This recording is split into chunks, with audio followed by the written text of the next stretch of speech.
एक ऐसा इंसान जो नेपाल जैसे कंट्री के अंदर एक पुअर फैमिली के अंदर पैदा हुआ, एक ऐसा इंसान जिसके पास फैसिलिटीज भी बहुत कम थी, लेकिन दुनिया उसका नाम जानेगी। उसका नाम था निर्मल ऊर्जा।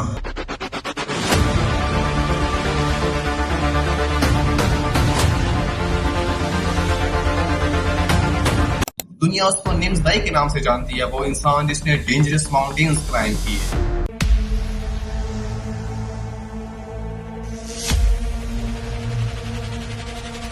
वो एक गुरखा रहा, उस ब्रिटिश स्पेशल फोर्सेस का हिस्सा बना और फिर उसने दुनिया से आकर कहा कि मैं more than 8000 metres mountains, dangerous mountains within 7 months climb करूंगा।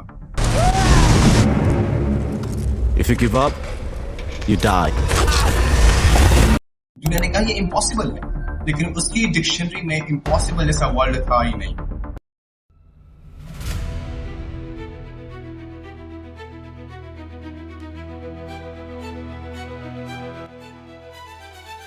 उसने दुनिया को ये पॉसिबल करके दिखाया और उसने इस ड्रीम कंप्लीट करने के लिए अपना सिक्योर मिलिट्री कैरियर भी सैक्रिफाइस कर दिया। उसके पास पैसा बेशुमार नहीं था, उसके पास लिमिटेड रिसोर्सेज थे, उसके पास कोई कोऑपरेटिव स्पॉन्सरशिप नहीं थी, लेकिन उसके पास एम्बिशन थी। तो आज हम बात करने वाले हैं निम्स दाई के बारे में, जिसका जर्नी सिर्फ माउंटेन से नहीं पहले ही स्टार्ट हो चुका था। You can show the world nothing is impossible. NIMS दाई 1983 के अंदर नेपाल में पैदा हुआ। वो चितवान में ग्रो अप हुआ। उसका फैमिली बैकग्राउंड फाइनेंशियली स्ट्रांग नहीं था। उसके फादर का ताल्लुक गुरखास से था, इसलिए उसके बाकी जितने भी भाई थे वो सब मिलिट्री में गए। इसलिए निम्स के लिए मिलिट्री में जाना या गुरखास बनना सिर्फ एक जॉब नहीं था, it was a dream for him. वो बचपन से ही ये सोच रहा था कि वो गुरखास में जाएगा और मिलिट्री ज्वाइन करेगा। फाइनली 2003 के अंदर 18 साल की उम्र में उसने ब्रिटिश गुरखास को ज्वाइन किया और ये उसका सफर स्टार्ट होता है 18 साल से एक टीनेजर से लेकर एक डिसिप्लिन सोल्जर तक का सफर, क्योंकि उसका माइंडसेट सिंपल था, क्योंकि वो यहाँ रुकने वाला भी नहीं था। If I can push myself further why stop here. 2009 के अंदर निम्स पहला गुरखा था जिसने UK special boat service join की, दी SBS। और ये एक ऐसी यूनिट थी जहां पर फिजिकल स्ट्रेंथ से ज्यादा मेंटल स्ट्रेंथ इंपॉर्टेंट थी और उसकी जरूरत थी, क्योंकि प्रेशर में डिसीजन लेना और जब हालात तुम्हारे अगेंस्ट हो तब भी गिव अप ना करना।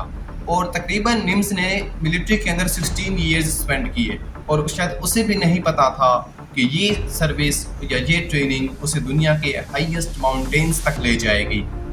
Is a story that goes back 100 years.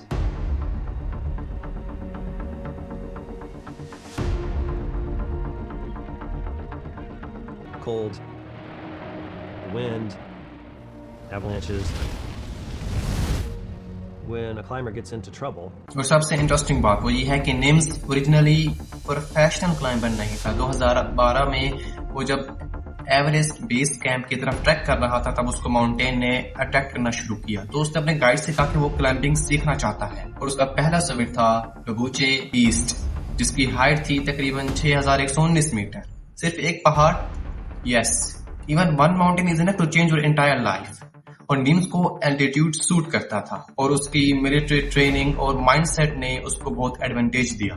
लेकिन निम्स के लिए सिर्फ स्विमर तक पहुंचना ही एम नहीं होता था, क्योंकि वो मानता था कि अगर आपके पास किसी की जान बचाने की एबिलिटी है then you don't just walk away.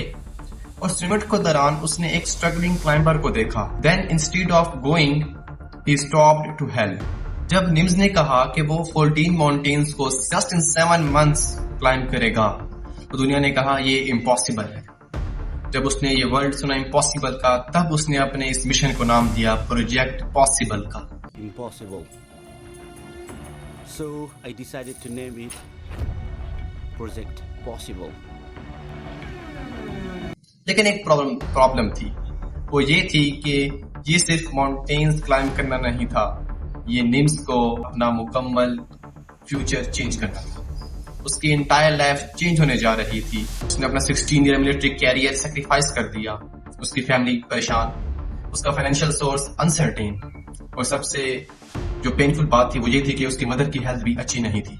उसकी वाइफ शूशी को पता था कि वो एक ऐसे मैन से शादी कर चुकी है और वो ऐसे मैन की बीवी है जो अब दुनिया की मोस्ट डेंजरस प्लेसेस में जाने वाला है। और ये बात कंप्लीटली इंसेन थी।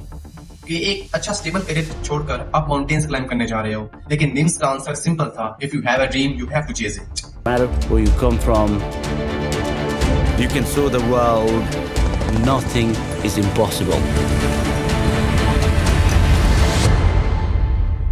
लेकिन ना उसके पास पैसा था अनलिमिटेड, ना टाइम था, and the clock was already running. और यही मोमेंट था जब दुनिया ने ये जाना कि नेम्स डिफरेंट है। उसने एवरेस्ट, लोटसे, मलाको को सिर्फ 2 दिनों में क्लाइंब किया।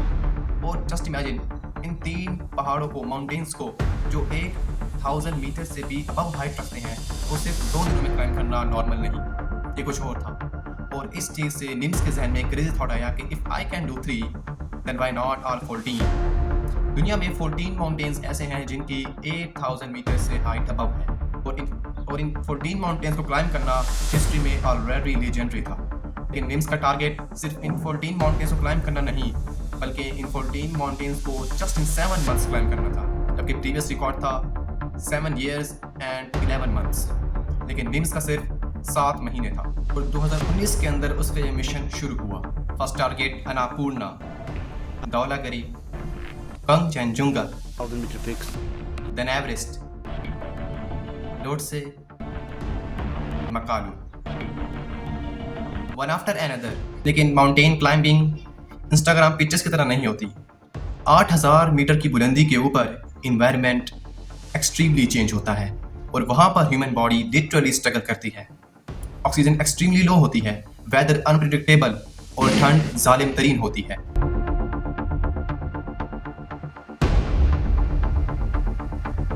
लेकिन निम्स को ये बार बार रिपीट करना था। His biggest enemy was not only the mountain, it was time. और फिर प्रोजेक्ट पॉसिबल के बीच में एक ऐसा माउंटेन आया जिसको क्लाइंब करने के लिए निम्स के पास परमिशन ही नहीं थी, शीशा पंगमा। इसको क्लाइंब करने के लिए चाइना की परमिशन रिक्वायर्ड थी।